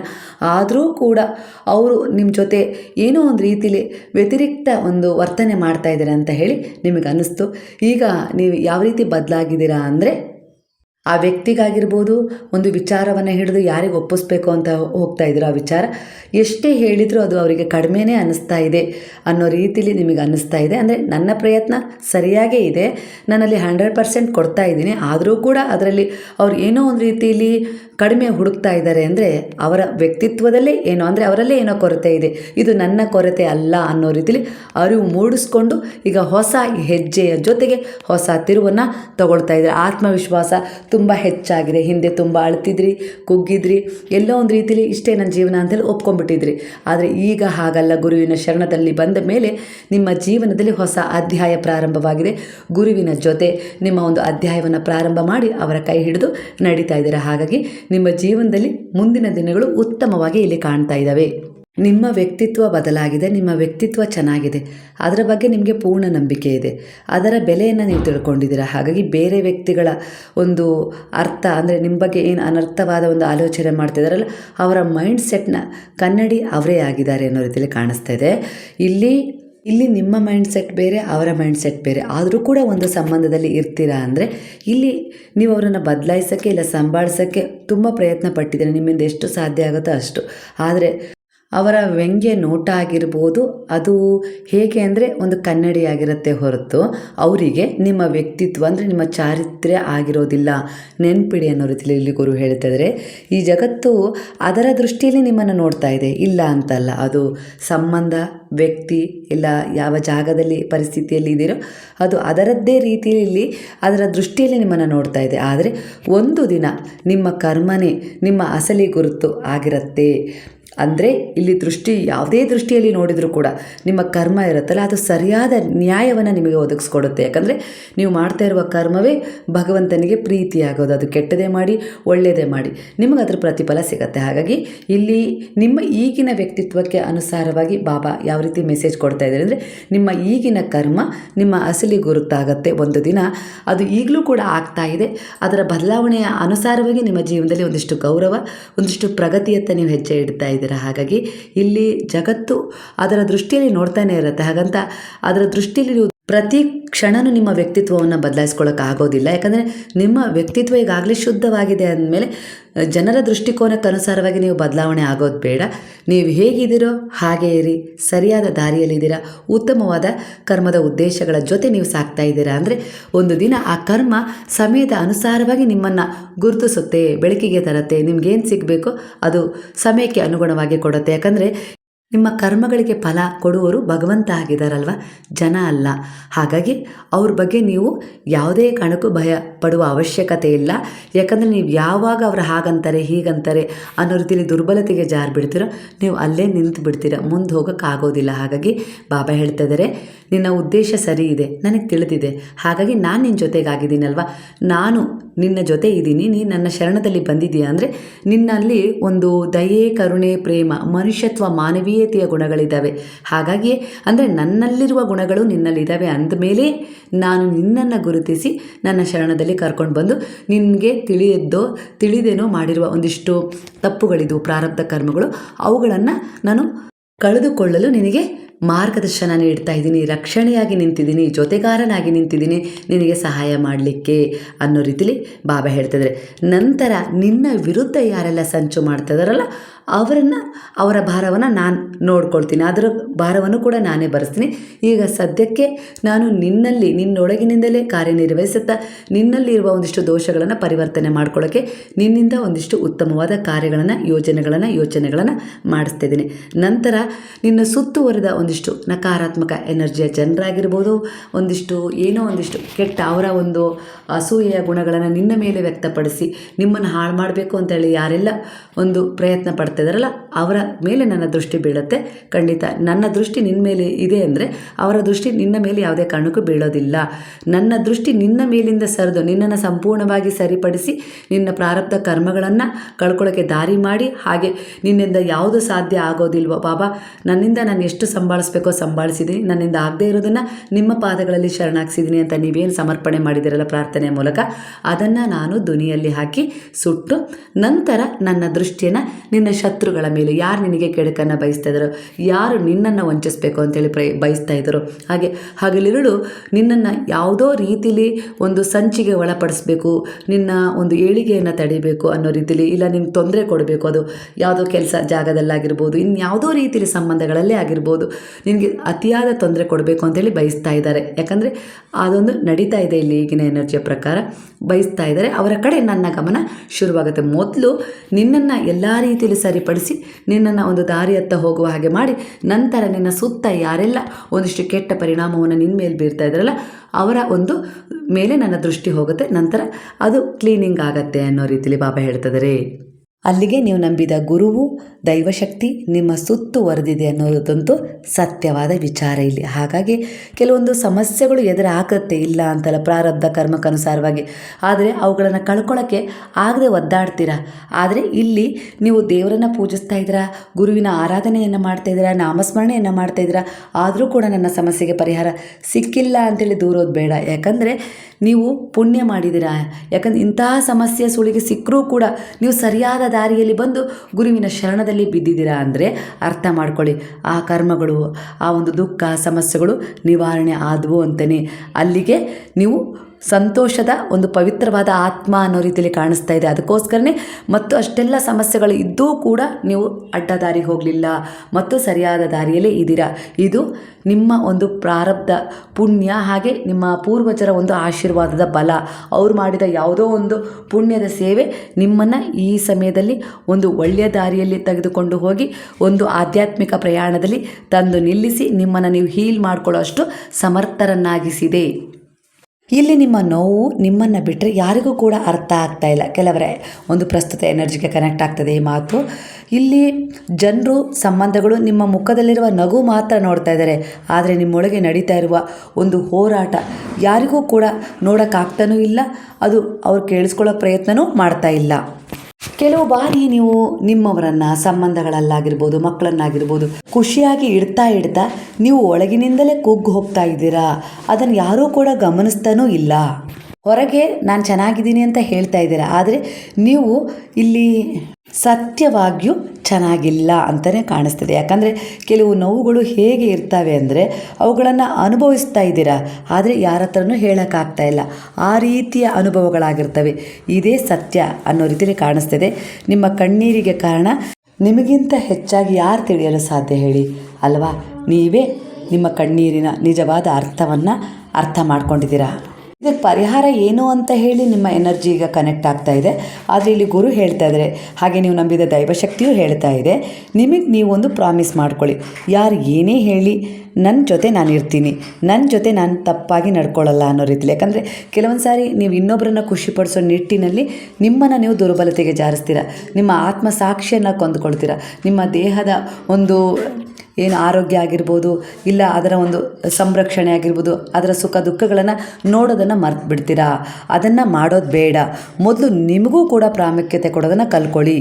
ಕೆಲವೊಂದು ಸಾರಿ ಯಾರು ಏನೇ ಹೇಳಲಿ, ಏನೇ ನಿಮ್ಮ ಜೊತೆ ತಪ್ಪಾಗಿ ನಡ್ಕೊಳ್ತಾ ಇದ್ದಾರೆ ಅಂತ ಅಂದರೂ ಕೂಡ ನೀವೆಂದಿಗೂ ಕೂಡ ಅವರ ಹಾಗೆ ಆಗೋದು ಬೇಡ ಅನ್ನೋ ರೀತಿಯಲ್ಲಿ ಗುರು ಹೇಳ್ತಾ ಇದ್ದಾರೆ. ಅಂದರೆ ಸೇಡ್ ತೀರಿಸ್ಕೊಳ್ಳೋದು ಸುಲಭವಾಗಿರುತ್ತೆ, ಆದರೆ ನಿಮ್ಮ ನಡವಳಿಕೆ ವ್ಯಕ್ತಿತ್ವ ಕಾಪಾಡಿಕೊಳ್ಳೋದು ಆ ಹಂತದಲ್ಲಿ, ಆ ಸಮಯದಲ್ಲಿ ಅದು ನಿಜವಾದ ಶಕ್ತಿ ತಾಕತ್ತಾಗಿರುತ್ತೆ ಅನ್ನೋದನ್ನು ಇಲ್ಲಿ ಮತ್ತೊಮ್ಮೆ ನಿಮಗೆ ಗುರು ಎಚ್ಚರಿಕೆಯ ಮೂಲಕ ಒಂದು ಸಂದೇಶವನ್ನು ಕೊಡ್ತಾ ಇದ್ದಾರೆ. ಕೆಲವರು ನಿಮಗಾಗಲೇ ತುಂಬ ಹರ್ಟ್ ಮಾಡಿದ್ದಾರೆ, ಮಾಡ್ತಾನೂ ಇದ್ದಾರೆ. ಹಾಗಂತ ನೀವು ಅದನ್ನು ಹಂಚೋದು ಬೇಡ, ಆದರೆ ನೀವು ತುಂಬ ಭಿನ್ನವಾಗಿದ್ದೀರಾ ಅನ್ನೋ ರೀತಿಯಲ್ಲಿ ಕಾಣಿಸ್ತದೆ. ಹಾಗಾಗಿ ಈ ದ್ವೇಷ ಸಾಧಿಸೋದಾಗಿರ್ಬೋದು, ಇಲ್ಲ ಸೇಡ್ ತೀರಿಸ್ಕೊಳ್ಳೋಕ್ಕೆ ಇನ್ನೊಂದು ರೀತಿಲಿ ಏನೋ ಒಂದು ಯಾರದ್ದೋ ಮಾತು ಕೇಳಿ ಏನೋ ಒಂದು ನೀವು ತಪ್ಪು ದಾರಿಯನ್ನು ಹಿಡಿಯೋದನ್ನು, ಅಂದರೆ ಆ ರೀತಿ ಒಂದು ಸರಪಳಿ ಮುರಿಬೇಕೇ ವಿನಃ ಅದರಲ್ಲಿ ನೀವು ಕೂಡ ಬಂದಿ ಆಗೋದು ಬೇಡ ಅನ್ನೋ ರೀತಿಲಿ ಎಚ್ಚರಿಸ್ತಾ ಇದೆ. ಅಂದರೆ ಇಲ್ಲಿ ಕೆಲವೊಂದು ಸಾರಿ ನಿಮಗಾದ ಅವಮಾನ, ನಿಂದನೆ, ದುಃಖ, ಒಂದಿಷ್ಟು ವೇದನೆಗಳಿಗೆ ನೀವು ಒಂದಿಷ್ಟು ದ್ವೇಷ ತೀರಿಸ್ಕೋಬೇಕು ಅಂತ ಹೇಳಿ ಏನಾದರೂ ತೀರ್ಮಾನ ಮಾಡಿದ್ದೀರಾ ಅಂದರೆ ಖಂಡಿತ ಆ ವಿಚಾರವನ್ನು ಕೈ ಬಿಡಿ. ಅದು ನೀವಲ್ಲ, ನಿಮ್ಮ ವ್ಯಕ್ತಿತ್ವ ಅಲ್ಲ, ಅದು ಅವರ ವ್ಯಕ್ತಿತ್ವ. ಅದನ್ನು ನನ್ನದು ಅನ್ನೋ ರೀತಿಲಿ ನೀವು ಅದೇ ರೀತಿ ಮಾಡಿಬಿಟ್ರೆ ಅವರಿಗೂ ನಿಮಗೂ ಏನೂ ವ್ಯತ್ಯಾಸ ಇರೋದಿಲ್ಲ ಅನ್ನೋ ರೀತಿಲಿ ಎನರ್ಜಿ ಕನೆಕ್ಟ್ ಆಗ್ತದೆ. ಹಾಗಾಗಿ ನಿಮ್ಮ ಮನಸ್ಸಲ್ಲಿ ಆ ಒಂದು ವಿಚಾರ ಇದೆ, ಅದಕ್ಕೋಸ್ಕರ ಕೆಲವರ ಎನರ್ಜಿ ಪ್ರಕಾರ ಅದನ್ನು ಕೈ ಬಿಡಿ. ಇವತ್ತಿಗೆ ಕೆಲವು ಬಾರಿ ಸೋಲುವುದು ಕೂಡ, ಮೌನವಾಗಿರೋದು ಕೂಡ, ಕೆಲವೊಂದನ್ನು ಸಹಿಸ್ಕೊಳ್ಳೋದು ಕೂಡ ನಿಮ್ಮ ವೀಕ್ನೆಸ್ ಅಲ್ವೇ ಅಲ್ಲ, ಅದು ನಿಮ್ಮ ಬಲವಾಗಿರುತ್ತೆ. ಯಾಕಂದರೆ ಅದನ್ನು ಸಹಿಸ್ಕೊಳ್ಬೇಕು ಅಂದರೆ ಒಂದು ಶಕ್ತಿ ಇರಬೇಕು, ಒಂದು ಎನರ್ಜಿ ಇರಬೇಕು ಅಲ್ವಾ? ಈಗ ಒಬ್ಬರು ಹೊಡೆದ್ರು ಅಂದರೆ ಇನ್ನೊಬ್ಬರು ಹೊಡೆಯೋದು ಸಹಜ, ಆದರೆ ಒಬ್ಬರು ಹೊಡೆದಾಗ ಅದನ್ನು ತಡ್ಕೊಂಡು ಸಮಯ ಬಂದಾಗ ಅದಕ್ಕೆ ಉತ್ತರದ ಮೂಲಕ ಏನಾದರೂ ಸಾಧನೆ ಮಾಡಿ ತೋರಿಸ್ತಾರಲ್ಲ, ಅದು ನಿಜವಾದ ಬಲ. ಹಾಗೆ ಕೆಲವೊಂದು ಪರಿಸ್ಥಿತಿಗಳಲ್ಲಿ ನೀವು ಹಾಗಿರಬೇಕು ಅನ್ನೋ ರೀತಿಲಿ ಬರ್ತದೆ. ಅಂದರೆ ಪದೇ ಪದೇ ಒಬ್ಬರು ಹೊಡಿತಾ ಇದ್ದಾರೆ ಅಂತೇಳಿ ಅದನ್ನು ಸಹಿಸ್ಕೊಳ್ಬೇಕು ಅಂತ ಏನಿಲ್ಲ. ಇಲ್ಲಿ ಗುರು ಹೇಳ್ತಿದ್ರೆ ಅತಿ ವಿನಯನೂ ಸಲ್ಲ ಅಂತ ಹೇಳ್ತಿದ್ದಾರೆ. ಆದರೆ ಉತ್ತರ ಹೇಗಿರಬೇಕು ಅಂದರೆ ಅದನ್ನು ಹೊಡೆದೇ ಕೊಡಬೇಕು ಅಂತ ಏನಿಲ್ಲ, ಅದನ್ನು ಬೇರೆ ರೀತಿಲಿ ಅವರಿಗೆ ಅರ್ಥ ಮಾಡಿಸ್ಬೇಕು ಅನ್ನೋ ರೀತಿಲಿ ಕೂಡ ಕೆಲವರಿಗೆ ಇಲ್ಲಿ ಎದುರೇಟು ಕೊಡುವ ಒಂದು ಎಚ್ಚರಿಕೆಯನ್ನು ಕೊಡ್ತಾ ಇದ್ದಾರೆ. ಇಂದಿಗೂ ಕೂಡ ನಿಮ್ಮ ಹೃದಯ ತುಂಬ ಶುದ್ಧವಾಗಿದೆ, ಶುದ್ಧತೆಯನ್ನು ಕಾಪಾಡ್ಕೊಂಡು ಬಂದಿದ್ದೀರಾ. ಅಂದರೆ ಮನುಷ್ಯತ್ವ, ಮಾನವೀಯತೆ ಅನ್ನೋದು ನಿಮ್ಮಲ್ಲಿ ಉಳಿದಿದೆ. ಹಾಗಾಗಿ ಈ ಜಗತ್ತು, ಸಂಬಂಧಗಳು ಹೇಗೆ ಕೆಲವೊಂದು ಕ್ರೂರ ವರ್ತನೆಗಳಲ್ಲಿ ಬದಲಾಗೋದಿಲ್ಲ, ಹಾಗೆ ನೀವು ಕೂಡ ನೀವು ನಂಬಿದ ಗುರುವು ದೈವಶಕ್ತಿ ಕೊಟ್ಟ ಬೆಳಕನ್ನು ಕತ್ತಲೆಯಾಗಿ ಮತ್ತೆ ಬದಲಾಯಿಸ್ಕೊಳ್ಳೋದು ಬೇಡ. ಸರಿ ದಾರಿಯಲ್ಲಿ ನಿಂತಿದ್ದೀರಾ, ಆ ದಾರಿ ನಿಮ್ಮನ್ನು ಗುರಿ ತಲುಪಿಸುತ್ತೆ. ಹಾಗಾಗಿ ಸ್ವಲ್ಪ ಸಹನೆ, ತಾಳ್ಮೆ ಇರಲಿ ಅಂತ ಹೇಳಿ ಬಾಬಾ ಹೇಳ್ತಿದ್ದಾರೆ. ಯಾಕಂದರೆ ನೀವು ಸಹನೆ, ತಾಳ್ಮೆಯೊಂದಿಗೆ ನೀವೊಂದು ನೇರವಾದ ಸರಿಯಾದ ದಾರಿಯಲ್ಲಿ ಉದ್ದೇಶಗಳಲ್ಲಿ ನಿಂತಿದ್ದೀರಾ ಅಂದರೆ ನಾನು ಜೊತೆಯಾಗಿರ್ತೀನಿ. ನೀವು ಯಾವಾಗ ಅವನ್ನ ಕೈ ಬಿಡ್ತೀರೋ ನಾನು ನಿಮ್ಮ ಜೊತೆ ಬರಲಿಕ್ಕೆ ಸಾಧ್ಯ ಇಲ್ಲ ಅನ್ನೋ ರೀತಿಲಿ ಇಲ್ಲಿ ಎನರ್ಜಿ ಕನೆಕ್ಟ್ ಆಗ್ತದೆ. ಹಾಗಾಗಿ ಇಲ್ಲಿ ನಿಮಗೆ ಗುರುವಿನ ಬಲ ಇರೋದರಿಂದ, ಒಳ್ಳೆಯ ಉದ್ದೇಶದ ಒಂದು ಕರ್ಮದ ಬಲ ಇರೋದರಿಂದ ನಿಮ್ಮ ಗುರುತು, ಜನ, ಸಂಬಂಧ ಗುರುತಿಸೋದು ಬೇಡ. ನಿಮ್ಮ ಜೊತೆ ನಿಮ್ಮ ಕರ್ಮಗಳೇ ಅದನ್ನು ಗುರುತಿಸಿ ನಿಮ್ಮ ಒಂದು ಪ್ರತಿರೂಪವನ್ನು ಬೆಳಕಿಗೆ ತರುತ್ತೆ. ಸ್ವಲ್ಪ ಸಹನೆಯಿಂದ ಇರಿ, ಎಲ್ಲ ಸಮಸ್ಯೆಗಳಿಂದ ಹೊರಗೆ ಬಂದೇ ಬರ್ತೀರ. ನಿಮ್ಮ ಮಕ್ಕಳಲ್ಲಿ ಒಂದಿಷ್ಟು ಪರಿವರ್ತನೆ ಬಯಸ್ತಾ ಇದ್ದೀರಲ್ಲ, ಅದು ಕೂಡ ಸಾಧ್ಯ ಆಗುತ್ತೆ. ಯಾಕಂದರೆ ನೀವು ಬದಲಾಗಿದ್ದೀರಾ ಅಂದರೆ ಸ್ವಲ್ಪ ದಿನ ಅವರು ನಿಮ್ಮಲ್ಲಿ ಎಲ್ಲಿ ಈ ವ್ಯತ್ಯಾಸವನ್ನು ಕಂಡು ಬೆರಗಾಗ್ಬೋದು, ಇಲ್ಲ ಇದೆಷ್ಟು ದಿನ ನಡೆಯುತ್ತೆ ಅನ್ನೋ ರೀತಿಯಲ್ಲಿ ನೋಡ್ಬೋದು. ಆದರೆ ಒಂದು ದಿನ ನಿಮ್ಮ ಅಚಲವಾದ ನಿರ್ಧಾರಕ್ಕೆ ಅವರೂ ಕೂಡ ಪರಿವರ್ತನೆ ಆಗ್ತಾರೆ, ಬದಲಾಗ್ತಾರೆ. ಅವರನ್ನು ಬದಲಾಯಿಸಿದ ಒಂದು ಗುರುವಿನ ಪಟ್ಟ ನಿಮಗೆ ಸಿಗುತ್ತೆ. ಅಂದರೆ ಆ ಒಂದು ಬಿರುದು ಸಿಗುತ್ತೆ ಅನ್ನೋದಕ್ಕೆ ನೀವು ಮಾಡಿಲ್ಲ, ಆದರೂ ಕೂಡ ಅದಕ್ಕೆ ನೀವು ಅರ್ಹರಾಗಿಸ್ತಾರೆ ಆ ಭಗವಂತ ಅನ್ನೋ ರೀತಿಲಿ. ಅಂದರೆ ನೀವು ಯಾವುದ್ರ ಮೇಲೆ ಸ್ಥಿರವಾಗಿ ನಿಲ್ತಿರೋ ಒಳ್ಳೆಯದನ್ನು ಆಯ್ಕೆ ಮಾಡಿಕೊಂಡು ಅದಕ್ಕೆ ಇನ್ನೊಂದನ್ನು ಕನೆಕ್ಟ್ ಮಾಡಿ ನೀವು ಅರ್ಹ ಒಂದು ಪಾತ್ರವನ್ನು ಕೊಡ್ತಾರೆ ಅನ್ನೋ ರೀತಿಲಿ ಕಾಣಿಸ್ತಿದೆ. ಯಾರು ನಿಮ್ಮ ಜೊತೆ ಏನು ಮಾಡಿದ್ರು ಅನ್ನೋದಕ್ಕೆ ಬದಲಾಗಿ ನೀವು ಅವರಿಂದ ಏನು ಕಲ್ತ್ರಿ, ಹೇಗೆ ಬದುಕಿ ತೋರಿಸ್ತಾ ಇದ್ದೀರಾ ಅನ್ನೋದು ಮುಖ್ಯ ಆಗಿರುತ್ತೆ. ಹಾಗಾಗಿ ಇಲ್ಲಿ ನೀವು ಗುರುವನ್ನು ನಂಬಿದ್ದೀರಾ. ಹಾಗೆ ಒಂದು ಸಂಬಂಧದಲ್ಲಿ ಅದು ಸಂಗಾತಿಯ ಜೊತೆ ಆಗಿರ್ಬೋದು, ಕೆಲವು ಬಾರಿ ಒಂದು ಪ್ರೀತಿಯ ಜೊತೆ ಆಗಿರ್ಬೋದು, ಒಂದು ಸಂಪರ್ಕ ಇದ್ದೇ ಇರುತ್ತೆ ಅಲ್ವಾ. ಅದು ಕೆಲವೊಂದು ಸಾರಿ ನೀವು ಅಂದ್ಕೊಳ್ತೀರಾ ಅದು ನನ್ನದೇ ಆಯ್ಕೆ ಅನ್ನೋ ರೀತಿಲಿ. ಖಂಡಿತ ಅಲ್ಲ. ಅದು ನೀವು ನಂಬಿದ ಗುರುವಿನ ಆಯ್ಕೆಯೂ ಆಗಿರುತ್ತೆ, ಭಗವಂತನ ಆಯ್ಕೆಯು ಯೋಜನೆಯೂ ಆಗಿರುತ್ತೆ. ಯಾಕಂದರೆ ನಿಮಗೆ ನೀವು ಬಯಸಿದ್ದು ಸಿಗೋದಿಲ್ಲ. ಕೆಲವೊಂದು ಸಾರಿ ನೀವು ಬಯಸದ್ದೇ ಸಿಗತ್ತೆ. ಅಂದರೆ ಅಲ್ಲಿ ನೀವು ಆಯ್ಕೆ ಮಾಡ್ಕೊಂಡಿದ್ರಲ್ಲ ಅದು ಸರಿಯಾಗಿರಲಿಲ್ಲ. ಗುರುವಿನ ಒಂದು ಶರಣದಲ್ಲಿ ಇರೋದ್ರಿಂದ, ಇಲ್ಲ ನಿಮ್ಮ ಬಗ್ಗೆ ಯಾರೋ ಪ್ರಾರ್ಥನೆ ಮಾಡ್ತಾ ಇದ್ದಾರೆ ಅಂದರೆ ಅವರ ಒಂದು ಬ್ಲೆಸ್ಸಿಂಗ್ ಯಾವ ರೀತಿ ಕೆಲಸ ಮಾಡುತ್ತೆ ಅಂದರೆ ನಿಮ್ಮ ಆಯ್ಕೆ ತಪ್ಪಾಗಿರುತ್ತೆ. ಹಾಗಾಗಿ ಅವರ ಒಂದು ಬ್ಲೆಸ್ಸಿಂಗ್ ಆಧಾರದ ಮೇಲೆ ನಿಮ್ಮ ಒಂದು ತಪ್ಪಾದ ಆಯ್ಕೆಯನ್ನು ತಪ್ಪಿಸಿ ನಿಮಗೆ ಒಂದು ಗುರುವಿನ ಆಯ್ಕೆಯ ಪ್ರಕಾರ, ಯಾಕಂದರೆ ಅವರು ನಿಮ್ಮನ್ನು ಅವರಲ್ಲಿ ಸಂಪೂರ್ಣವಾಗಿ ಶರಣಾಗಿಸಿರ್ತಾರೆ. ಹಾಗಾಗಿ ಗುರುವಿನ ಆಯ್ಕೆಯ ಪ್ರಕಾರ ನಿಮ್ಗೆ ಯಾವುದು ಸರಿಯೋ ಅದು ನಿಮಗೆ ಸಿಕ್ಕಿರುತ್ತೆ. ಒಂದೊಂದು ಸಾರಿ ಏನಾಗುತ್ತೆ ಅಂದರೆ ಒಂದು ವ್ಯಕ್ತಿಯ ಪರಿಚಯ ಇದ್ದಕ್ಕಿದ್ದ ಹಾಗೆ ಆಗುತ್ತೆ, ಅದು ಇನ್ಯಾವುದೋ ರೀತಿಯಲ್ಲಿ ಒಂದು ರೂಪ ಪಡ್ಕೊಳ್ಳುತ್ತೆ. ಇಲ್ಲೇ ಅಲ್ಲಿ ಒಂದು ಪಾಠ ಕಲ್ತಿರ್ತೀರ, ಇಲ್ಲ ಒಂದು ಪ್ರೇರಣೆ ತಗೊಂಡು ಅಲ್ಲಿಂದ ಏನಾದರೂ ಒಂದು ಹೊಸ ತಿರುವನ್ನು ಪಡ್ಕೊಂಡಿರ್ತೀರ. ಅಂದರೆ ಇದು ಕೂಡ ನಿಮ್ಮ ಜೀವನದಲ್ಲಿ ಒಂದು ಯೋಜನೆಯೇ ಆಗಿರುತ್ತೆ. ಅಂದರೆ ಅದು ಗುರುವಿನ ಯೋಜನೆಯ ಪ್ರಕಾರ. ಇದು ಭಾವನೆಯ ಜೊತೆ ಬರೋದಿಲ್ಲ, ಇದು ಸಾಮಾನ್ಯವಾಗಿ ಕಾಣುತ್ತೆ, ಆದರೆ ಭಗವಂತನ ಎನರ್ಜಿ ಕನೆಕ್ಟ್ ಮಾಡಿರುತ್ತೆ ಅನ್ನೋ ರೀತಿಯಲ್ಲಿ ಕಾಣಿಸ್ತದೆ. ಹಾಗಾಗಿ ಕೆಲವರು ಆಕಸ್ಮಿಕವಾಗಿ ನಿಮ್ಮ ಜೀವನದಲ್ಲಿ ಬಂದಿದ್ದಾರೆ, ಅಲ್ಲಿಂದ ಒಂದು ಸಂತೋಷನೂ ಸಿಕ್ಕಿತ್ತು, ಈಗ ಒಂದು ಪರಿವರ್ತನೆಯೂ ಸಿಕ್ಕಿದೆ. ಇದು ಅವ್ರಿಗೆ ಪಾಠ ಅಂತಲ್ಲ, ನಿಮಗೆ ಇದು ಪಾಠದ ಅವಶ್ಯಕತೆ ಇತ್ತು. ಅದರಿಂದ ಒಳ್ಳೇದು ಸಿಕ್ಕಿದೆಯೋ ಕೆಟ್ಟದ್ದು ಸಿಕ್ಕಿದೆಯೋ ಎರಡಕ್ಕೂ ನೀವೇ ಕಾರಣ, ನಿಮ್ಮ ತೀರ್ಮಾನ ಕಾರಣ. ಆದರೆ ಗುರುವಿನ ಶರಣದಲ್ಲಿ ಇದ್ದಿದ್ದರಿಂದ ಇಲ್ಲಿ ನಿಮಗೆ ಆದಷ್ಟು ಬೇಗನೆ ಒಂದು ಸತ್ಯ ತಿಳಿದಿದೆ. ಗುರುವಲ್ಲಿ ಪ್ರಾರ್ಥನೆಯೂ ಇಟ್ಟಿದ್ದಾರೆ ಕೆಲವರು, ಹಾಗೆ ಸಂದೇಹನೂ ಪಡ್ತಾ ಇದ್ದೀರಾ ಅನ್ನೋ ರೀತಿಯಲ್ಲಿ ಕಾಣಿಸ್ತಾ ಇದೆ. ಆ ಪ್ರೀತಿ ನನಗೆ ಸಿಗತ್ತಾ, ಪ್ರೀತಿ ಸಿಗಬೇಕು ಅಂದನೂ ಪ್ರಾರ್ಥನೆ ಇದೆ, ಅದು ಸಿಗತ್ತಾ ಅನ್ನೋ ರೀತಿಯಲ್ಲಿ ಸಂದೇಹನೂ ಪಡ್ತಾ ಇದ್ದೀರಾ. ಮರಳಿ ಬರಬೇಕು ಅಂತೇಳಿ ಒಂದು ಸಂಕಲ್ಪ ಮಾಡಿ ಪೂಜೆನೂ ಮಾಡ್ತಾ ಇದ್ದೀರಾ, ದೀಪಾರಾಧನೂ ಮಾಡ್ತಾ ಇದ್ದೀರಾ, ಒಂದು ಸಚ್ಚರಿತ್ರೆಯ ಪಾರಾಯಣ, ಭಗವದ್ಗೀತೆ, ಹಾಗೆ ದೇವಿ ಪಾರಾಯಣ ಇವೆಲ್ಲವನ್ನೂ ಮಾಡ್ತಾ ಇದ್ದೀರಾ. ಆದರೂ ಮತ್ತೆ ಅವರು ಬರ್ತಾರಾ ಅನ್ನೋ ಸಂದೇಹವೂ ಇದೆ. ಹಾಗಾಗಿ ಈ ಎರಡರ ಮಧ್ಯ ಇಲ್ಲಿ ಸ್ವಲ್ಪ ಬ್ಲಾಕೇಜ್ಗಳು ಕಾಣಿಸ್ತದೆ. ಒಂದನ್ನು ಆಯ್ಕೆ ಮಾಡ್ಕೊಳ್ಳಿ, ಖಂಡಿತ ಬಂದೇ ಬರ್ತಾರೆ ಅನ್ನೋದು ನಿಮ್ಮ ಆಯ್ಕೆ ಆಗಿದ್ದರೆ ಖಂಡಿತ ಅದಕ್ಕೆ ತಕ್ಕ ಹಾಗೆ ಒಂದಿಷ್ಟು ಸಿದ್ಧತೆಗಳು ಇಲ್ಲಿ ಗುರುವಿನಿಂದ, ನೀವು ನಂಬಿದ ಭಗವಂತನಿಂದ ಸಿಗ್ತಾ ಇದೆ. ಅದು ನಿಮಗೆ ಎದುರಿಗೆ ಕಾಣುತ್ತೆ. ಅದೇ ನೀವು ಅಲ್ಲಿ ಸಂದೇಹನೂ ಪಡ್ತಾ ಇದ್ದೀರಾ, ನಂಬಿಕೆನೂ ಇಟ್ಟಿದ್ದೀರಾ ಅಂದರೆ ಕೆಲವೊಂದು ಸಾರಿ ಇದು ಹೇಗಾಗುತ್ತೆ ಅಂದರೆ ಸಮತೋಲನದ ಎನರ್ಜಿಯನ್ನು ಕೊಡುತ್ತೆ. ಅದು ಆಗೋದಿಲ್ಲ, ಇದು ಆಗೋದಿಲ್ಲ, ಎರಡೂ ಆಗೋದಿಲ್ಲ, ಆ ರೀತಿ ಒಂದು ಬ್ಯಾಲೆನ್ಸ್ ಆಗಿ ನಿಂತು ಬಿಡುತ್ತೆ. ಹಾಗಾಗಿ ಕೆಲವು ಸಂಬಂಧಗಳು ಇನ್ನೇನು ಆಗಿಬಿಡುತ್ತೆ, ಒಳ್ಳೆ ರೀತಿಲಿ ಅದು ಬರುತ್ತೆ, ಇಲ್ಲ ಅದರ ಒಂದು ಬೆಸುಗೆ ಹೆಚ್ಚಾಗಿ ಒಂದು ನಂಬಿಕೆಯೊಂದಿಗೆ ಮುಂದುವರಿಯುತ್ತೆ ಅಂತ ಹೇಳಿ ಅಂದ್ಕೊಳ್ತೀರಾ. ಮಧ್ಯೆ ಯಾರೋ ಪ್ರವೇಶ ಮಾಡಿ ಅಲ್ಲಿ ಅದರಲ್ಲಿ ಏನಾದರೂ ಭಿನ್ನಾಭಿಪ್ರಾಯಗಳನ್ನು ತರ್ತಾ ಇದ್ದಾರೆ ಅಂದರೆ ಇಲ್ಲಿ ನಿಮ್ಮ ಮನಸ್ಸಲ್ಲಿ ಒಂದು ಸಂದೇಹ ಇದೆ, ಒಂದು ಭರವಸೆಯೂ ಇದೆ. ಇವೆರಡೂ ಬ್ಯಾಲೆನ್ಸ್ ಆಗ್ತದೆ. ಹಾಗಾಗಿ ಅದರಲ್ಲಿ ಒಂದನ್ನು ಬಿಟ್ಟು ಒಂದರಲ್ಲಿ ಮುಂದುವರಿರಿ. ಆಗ ಮಧ್ಯೆ ಯಾರೇ ಪ್ರವೇಶ ಮಾಡಲಿಕ್ಕೂ ಸಾಧ್ಯ ಆಗೋದಿಲ್ಲ. ಪ್ರವೇಶ ಮಾಡಿದರೂ ಕೂಡ ಅವರ ಮಾತು ತೂಕದಲ್ಲಿ ನಿಲ್ಲೋದಿಲ್ಲ. ಹಾಗಾಗಿ ನಿಮ್ಮ ಸಂಬಂಧ ಮತ್ತೆ ಗಟ್ಟಿಯಾಗುತ್ತೆ, ಪುನರ್ ರೂಪಿಸಲ್ಪಡುತ್ತೆ ಅನ್ನೋ ರೀತಿಯಲ್ಲಿ ಬಾಬಾ ಹೇಳ್ತಾ ಇದ್ದಾರೆ. ಯಾಕಂದರೆ ಇದು ಕೆಲವೊಂದು ಸಾರಿ ನಿಮಗೆ ಅರ್ಥ ಆಗೋದಿಲ್ಲ. ಹಾಗಾಗಿ ಎನರ್ಜಿ ಕನೆಕ್ಟ್ ಆಗಿ ಇಲ್ಲಿ ನಿಮಗೊಂದು ಮೆಸೇಜ್ ಸಿಗ್ತಾ ಇದೆ. ಇಲ್ಲಿ ನಿಮ್ಮ ಜೀವನಕ್ಕೆ ಯಾರು ಬರಬೇಕು ಅಂತೇಳಿ ಬಯಸ್ತಾ ಇದ್ದೀರೋ ಅವರ ಜೀವನಕ್ಕೆ ನಿಮ್ಮನ್ನು ಕಳಿಸೋ ಮೊದಲು ಒಂದಿಷ್ಟು ಪರೀಕ್ಷೆಗಳು ನಡೀತವೆ. ಯಾಕಂದರೆ ಕೆಲವೊಂದು ಸಾರಿ ನಿಮ್ಮ ಮಕ್ಕಳನ್ನು ಯಾರದ್ದೋ ಮನೆಗೆ, ಫ್ರೆಂಡ್ಸ್ ಮನೆಗೆ ಕಳಿಸ್ಬೇಕಾದ್ರೆ ನೀವಲ್ಲಿ ಎಲ್ಲ ರೀತಿಲಿ ಚೆನ್ನಾಗಿದೆಯಾ, ಅವನಿಗೆ ಸುರಕ್ಷಿತವಾದ ಒಂದು ವಾತಾವರಣವ ಅನ್ನೋ ರೀತಿಲಿ ಹೇಗೆ ನೀವು ನೋಡ್ತಿರಲ್ವ, ಅದೇ ರೀತಿ ನೀವು ನಂಬಿದ ಗುರುವು ನೀವು ಏನನ್ನು ಆಯ್ಕೆ ಮಾಡ್ಕೊಳ್ತೀರಲ್ಲ, ಅದು ವ್ಯಕ್ತಿ ಆಗಿರ್ಬೋದು, ವಿಚಾರ ಆಗಿರ್ಬೋದು, ಏನನ್ನು ಆಯ್ಕೆ ಮಾಡ್ಕೊಳ್ತೀರೋ ಅದು ನಿಮಗೆ ಸರಿ ಇದೆಯಾ, ಸುತ್ತಮುತ್ತ ವಾತಾವರಣ ಸರಿ ಇದೆಯಾ, ನಿಮಗೆ ಅದರಿಂದ ಏನಾದರೂ ಸಮಸ್ಯೆ ಇದೆ, ಎಲ್ಲವನ್ನು ನೋಡೇ ಕೊಡೋದು.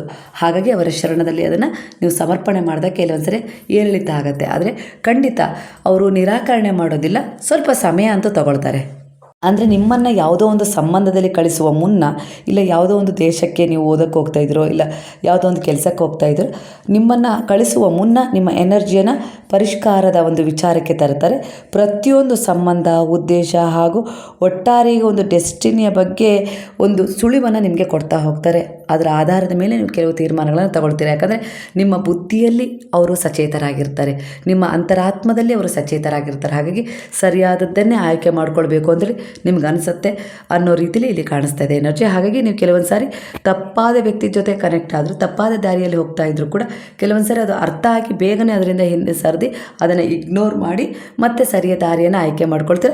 ಅಲ್ಲಿ ಸ್ವಲ್ಪ ನೋವು ಆಗುತ್ತೆ, ಸ್ವಲ್ಪ ದಿನ ನೀವು ಅದನ್ನು ಸುಧಾರಿಸ್ಕೊಳ್ಳೋಕ್ಕೆ, ನಿಮ್ಮನ್ನು ನೀವು ಗುಣಪಡಿಸ್ಕೊಳ್ಳೋಕ್ಕೆ ಅಂದರೆ ಹೀಲ್ ಮಾಡ್ಕೊಳ್ಳೋಕ್ಕೆ ಮಾಡ್ಕೊಳ್ಳೋಕ್ಕೆ ಸ್ವಲ್ಪ ಸಮಯ ತಗೊಳುತ್ತೆ, ಆದರೆ ಖಂಡಿತ ನೀವು ಹೀಲ್ ಆಗ್ತೀರಾ. ಯಾಕಂದರೆ ಅದೊಂದು ಸರಿ ಅದನ್ನು ನೆನಪು ಮಾಡಿಕೊಂಡಾಗ ನಾನು ಅದರಿಂದ ಹೊರಗೆ ಬಂದುಬಿಟ್ಟೆ, ಅದರಿಂದ ನನ್ನನ್ನು ಗುರು ಪಾರು ಮಾಡಿದ್ರು, ಭಗವಂತ ಕಾಪಾಡ್ದ ಅನ್ನೋ ರೀತಿಲಿ ಕೃತಜ್ಞತೆಯನ್ನು ಸಲ್ಲಿಸ್ತೀರಾ. ಇಲ್ಲ ಅದು ನಡೆದೋಗ್ಬಿಟ್ಟಿದ್ರೆ ನನ್ನ ಜೀವನದಲ್ಲಿ ಎಂಥ ಅನಾಹುತ ಆಗಿಬಿಡ್ತಿತ್ತಲ್ಲ ಅನ್ನೋ ರೀತಿಲಿ ಒಂದು ಭಯ ಆತಂಕನೂ ಇದೆ. ಆದರೆ ಒಟ್ಟಾರೆಯಾಗಿ ಗುರುವು ನಿಮ್ಮನ್ನು ಒಂದು ಸುರಕ್ಷಿತವಾದ ಒಂದು ಎನರ್ಜಿಗೆ ಕನೆಕ್ಟ್ ಮಾಡ್ತಾ ಇದ್ದಾರೆ. ಖಂಡಿತ ಅವರ ಕೈಗಳು ಅದೃಶ್ಯದ ರೂಪದಲ್ಲಿ ನಿಮ್ಮನ್ನು ಸಪೋರ್ಟ್ ಮಾಡ್ತಾ ಇದ್ದಾವೆ, ನಿಮ್ಮ ಸುತ್ತುವರೆದು ನಿಮ್ಮನ್ನು ರಕ್ಷಿಸ್ತಾ ಇದ್ದಾವೆ ಅನ್ನೋ ರೀತಿಲೇ ಕಾಣಿಸ್ತದೆ. ಯಾಕಂದರೆ ನೀವು ಬಿಟ್ಟ ನಂಬಿಕೆ ಅಷ್ಟು ಅಚಲವಾಗಿದೆ. ಹಾಗೆ ನಿಮ್ಮ ಮನಸ್ಸಿನ ಆಲೋಚನೆಗಳು ಕೂಡ ತುಂಬ ನಿಷ್ಕಲ್ಮಶವಾಗಿವೆ, ಅದರಲ್ಲಿ ಒಂದು ಕಲ್ಮಶ ಇಲ್ಲ. ಏನೇ ಒಂದು ರೀತಿಯ ಸಮಸ್ಯೆಗಳು ಇಲ್ಲ ಅಡೆತಡೆಗಳು ಎದುರಾದರೂ ಕೂಡ ಮನಸ್ಸಿನ ಆಲೋಚನೆಗಳು ಶುದ್ಧವಾಗೇ ಇರಬೇಕು ಅನ್ನೋದು ನಿಮ್ಮ ಒಂದು ನಂಬಿಕೆ. ಅದರ ಆಧಾರದ ಮೇಲೆ ನಿಮ್ಮ ಕರ್ಮ ನಿಮಗೋಸ್ಕರ ಒಂದು ಸಿದ್ಧತೆ ಮಾಡ್ತಾ ಇದೆ. ಅದು ನೀವು ಬಯಸಿದ್ದು ನಿಮಗೆ ಕೊಡಲಿಕ್ಕಾಗಿರ್ಬೋದು, ಇಲ್ಲ ನಿಮ್ಮ ಭಾಗ್ಯದಲ್ಲಿ ನೀವು ಪಡ್ಕೊಳ್ಳೋದು ಏನಿತ್ತಲ್ಲ ಅದರಲ್ಲಿ ಸ್ವಲ್ಪ ಅಡೆತಡೆಗಳಿತ್ತು, ಅದನ್ನು ಒಂದು ಪರಿಹಾರ ಮಾಡ್ತಿದ್ದೇವೆ, ಒಂದು ಬ್ಲಾಕೇಜಸ್ ರಿಮೂವ್ ಆಗ್ತಾ ಇದ್ದಾವೆ ಅನ್ನೋ ರೀತಿಲಿ ಕಾಣಿಸ್ತಾ ಇದೆ. ಎಲ್ಲದಕ್ಕೂ ಕಾರಣ ನಿಮ್ಮ ಬದಲಾವಣೆ. ನೀವಿಲ್ಲಿ ಒಂದು ಬದಲಾವಣೆ ಹೆಜ್ಜೆ ಇಟ್ಟರೆ ಗುರುವು 100 ಬದಲಾವಣೆಗಳನ್ನು ಹೊತ್ತು ಅದರ ಒಂದು ಫಲವನ್ನು ನಿಮಗೋಸ್ಕರ ಸಿದ್ಧತೆ ಮಾಡಿಕೊಂಡು ನಿಮ್ಮ ಕಡೆ 100 ಹೆಜ್ಜೆಗಳನ್ನು ಇಟ್ಟಿದ್ದಾರೆ. ಗುರುವು ನಿಮ್ಮ ಜೀವನಕ್ಕೆ ಒಂದಿಷ್ಟು ಒಳ್ಳೆಯ ಜನರನ್ನು ಕಳಿಸ್ತಾರೆ. ಅಂದರೆ ಒಂದು ಒಳ್ಳೆಯ ಪವಿತ್ರ ಆತ್ಮಗಳು ನಿಮಗೆ ಕನೆಕ್ಟ್ ಆಗ್ತವೆ. ಅದು ಕೆಲಸದ ವಿಚಾರದಲ್ಲಾಗಿರ್ಬೋದು, ಯಾವುದೋ ಒಂದು ನೀವು ಪ್ರಯಾಣದಲ್ಲಿ ಸಂಚರಿಸುವಾಗಾಗಿರ್ಬೋದು, ಈ ರೀತಿ ಎನರ್ಜಿ ಕನೆಕ್ಟ್ ಆಗ್ತದೆ. ಒಟ್ಟಾರೆಯಾಗಿ ನಿಮ್ಮ ಜೀವನಕ್ಕೆ ಒಂದು ವ್ಯಾಪಾರದ ಒಂದು ಪಾರ್ಟ್ನರ್ಶಿಪ್ಪಲ್ಲಿ ಮುಂದುವರಿಯುವ ವಿಚಾರಕ್ಕೆ ಬರ್ಬೋದು. ಒಟ್ಟಾರೆಯಾಗಿ ಇಲ್ಲಿ ನಿಮ್ಮ ಜೊತೆ ಆ ನಿಲ್ಲುವ ಒಂದು ಪರ್ಸನ್ ಏನಿದಾರಲ್ಲ ಅವರು ಗುರುವಿನ ಒಂದು ಆಯ್ಕೆಯಾಗಿ ನಿಮ್ಮ ಜೀವನಕ್ಕೆ ಬರ್ತಿದ್ದಾರೆ. ಒಬ್ಬ ವ್ಯಕ್ತಿ ಅವರು ಸುಮ್ಮನೆ ನಿಮ್ಮ ಜೀವನಕ್ಕೆ ಕಳಿಸ್ತಾ ಇಲ್ಲ, ಅಲ್ಲಿ ಒಂದು ಪಾಠ ಇಲ್ಲ, ಅಲ್ಲಿ ಒಂದು ಉನ್ನತಿ, ಎರಡಕ್ಕೂ ನೀವು ರೆಡಿಯಾಗಿರಿ ಅನ್ನೋ ರೀತಿಲಿ ವಿಚಾರ ಕನೆಕ್ಟ್ ಆಗ್ತದೆ. ಒಟ್ಟಾರೆಯಾಗಿ ಇದರಿಂದ ನಿಮ್ಮ ಹೃದಯಕ್ಕೆ ಶಾಂತಿ ಖಂಡಿತ ಸಿಗುತ್ತೆ. ನಿಮ್ಮ ಹೃದಯಕ್ಕೆ ಶಾಂತಿ ಸಿಗುವ ಕೆಲಸಗಳನ್ನು ನೀವೀಗಾಗಲೇ ಮಾಡ್ತಾ ಇದ್ದೀರಾ. ಅದು ಪ್ರಾಣಿಗಳನ್ನು ಪ್ರೀತಿಸೋದು, ಇಲ್ಲ ಅವುಗಳಿಗೇನೋ ಆಹಾರ ಪದಾರ್ಥಗಳನ್ನು ಕೊಡೋದಾಗಿರ್ಬೋದು, ಇಲ್ಲ ಒಂದಿಷ್ಟು ಗಿಡಗಳನ್ನು ನೋಡೋದಾಗಿರ್ಬೋದು, ಪ್ರಕೃತಿಯ ಸೌಂದರ್ಯವನ್ನು ಸವಿಯೋದಾಗಿರ್ಬೋದು. ಈ ರೀತಿ ಒಂದಿಷ್ಟು ಆಧ್ಯಾತ್ಮಿಕ ಎನರ್ಜಿ, ಒಂದಿಷ್ಟು ಪ್ರಕೃತಿಯ ಎನರ್ಜಿ ನೀವು ಕನೆಕ್ಟ್ ಆಗಿರೋದ್ರಿಂದ ನಿಮ್ಮನ್ನು ನೀವು ಸ್ವಯಂ ಹೀಲ್ ಮಾಡ್ಕೊಳ್ತಾ ಇದ್ದೀರಾ. ಹಿಂದೆ ಅಸ್ತಿತ್ವನೇ ಮುಗೀತು, ಗೊಂದಲಕ್ಕೊಳಗಾಗಿ ದ್ವಂದ್ವಗಳಲ್ಲಿದ್ದ ಮನಸ್ಥಿತಿ ಈಗ ಎಲ್ಲೋ ಒಂದು ರೀತಿಯಲ್ಲಿ ತಂಪಾದ ವಾತಾವರಣವನ್ನು ನೋಡುವ ರೀತಿಯಲ್ಲಿ ಅದು ಮುಂದುವರೆದು ನಿಮ್ಮನ್ನು ಹೀಲ್ ಮಾಡಿ ನಿಮಗೆ ಮತ್ತೆ ಆತ್ಮವಿಶ್ವಾಸವನ್ನು ತುಂಬಿಸಿ, ಇಲ್ಲಿ ಸೋಲಿಲ್ಲ ಗೆಲುವಿದೆ, ಆದರೆ ಆ ಸೋಲು ನಿಮಗೇನೋ ಕಲಿಸ್ಲಿಕ್ಕೆ ಬಂದಿದೆ, ಇಲ್ಲ ಏನೋ ಒಂದು ತಿರುವನ್ನು ತರಲಿಕ್ಕೆ ಬಂದಿದೆ, ಇಲ್ಲ ಆ ಸೋಲಿನಿಂದ ನನ್ನ ಜೀವನದಿಂದ ಯಾರೋ ಹೊರಗೆ ಹೋಗಬೇಕು, ಇಲ್ಲ ಒಳಗೆ ಬರಬೇಕು, ಹಾಗಾಗಿ ಇದು ನಡೀತಾ ಇದೆ, ಕಾರಣವಿಲ್ಲದೆ ನಡೆದಿಲ್ಲ ಅನ್ನೋ ರೀತಿಯಲ್ಲಿ ನಿಮ್ಮ ಆತ್ಮವಿಶ್ವಾಸ ನೀವೇ ತುಂಬಿಸಿಕೊಳ್ಳುವ ಮಟ್ಟಕ್ಕೆ ನೀವು ಸಮರ್ಥರಾಗಿದ್ದೀರಾ. ಅಂದರೆ ಇದು ಗುರುವಿನ ಶಕ್ತಿ ನಿಮ್ಮ ಜೊತೆಗಿದೆ, ಭಗವಂತನ ಕೃಪೆ ನಿಮ್ಮ ಮೇಲಿದೆ ಅನ್ನೋ ರೀತಿಲಿ ಕಾಣಿಸ್ತಿದೆ. ಒಂದು ನಿರ್ಧಾರವನ್ನು ನೀವು ತಗೊಳ್ಳೋ ಅಂಥ ಸಂದರ್ಭ ಒಂದು ವಾರದಲ್ಲಿ ಬರುತ್ತೆ. ಸರಿಯಾದ ನಿರ್ಧಾರ ತೆಗೆದುಕೊಳ್ಳುವ ರೀತಿಯಲ್ಲಿ ನಿಮ್ಮ ಒಂದು ನಡೆ ಇರಲಿ, ಯಾವುದಕ್ಕೂ ಹೆದರೋದು ಬೇಡ. ಹಾಗಂತ ತಪ್ಪು ನಿರ್ಧಾರ ತಗೊಂಡು ಒಂದು ಕರ್ಮಕ್ಕೂ ಕೂಡ ದಾರಿ ಮಾಡ್ಕೊಳ್ಳೋದು ಬೇಡ. ಸ್ವಲ್ಪ ಅಜ್ಞಾನದಲ್ಲ ಜ್ಞಾನದಲ್ಲಿ ನಿಂತು ಯೋಚಿಸಿ ತೀರ್ಮಾನ ತಗೊಳ್ಳಿ. ಒಂದಿಷ್ಟು ಹಣಕಾಸಿನ ವಿಚಾರದಲ್ಲಿ ತುಂಬ ಖಿನ್ನತೆಗೆ ಜಾರಿದ್ದೀರಿ, ಅದರಿಂದ ಹೊರಗೆ ಬರೋದು ಹೇಗೆ, ಸರಿಪಡಿಸ್ಕೊಳ್ಳೋದು ಹೇಗೆ ಅಂತೇಳಿ ಇಲ್ಲಿ ಏನು ನಡಿಬೇಕೋ ಅದು ನಡೆಯುತ್ತೆ. ಯಾಕಂದರೆ ಅದರಿಂದಲೇ ನಿಮಗೊಂದು ತಿರುವು, ಅದರಿಂದಲೇ ಒಂದು ಪಾಠ, ಅದರಿಂದಲೇ ನಿಮ್ಮ ವ್ಯಕ್ತಿತ್ವ ಒಂದು ಅಭಿವೃದ್ಧಿ ಆಗಬೇಕಾಗಿರುತ್ತೆ. ಹಾಗಾಗಿ ಅದು ಕೂಡ ಕಾರಣ ಇಲ್ಲದೆ ಬಂದಿಲ್ಲ, ಗೋಜು ಅಂತೇಳಿ ಅಂದ್ಕೊಳ್ಬೇಡಿ.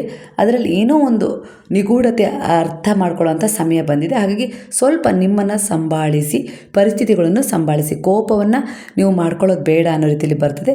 ಹಾಗೆ ದುರ್ಬಲತೆಗೂ ಜಾರೋದು ಬೇಡ, ಮುಗೀತು ಅಂತ ಹೇಳಿ ಅಂದ್ಕೊಳ್ಳೋದು ಬೇಡ. ಇಲ್ಲೇನೋ ಹೊಸ ಪ್ರಾರಂಭ ಅನ್ನೋ ರೀತಿಯಲ್ಲಿ ಜೀವಿಸುವ ಅಭ್ಯಾಸವನ್ನು ಮಾಡ್ಕೊಳ್ಳಿ.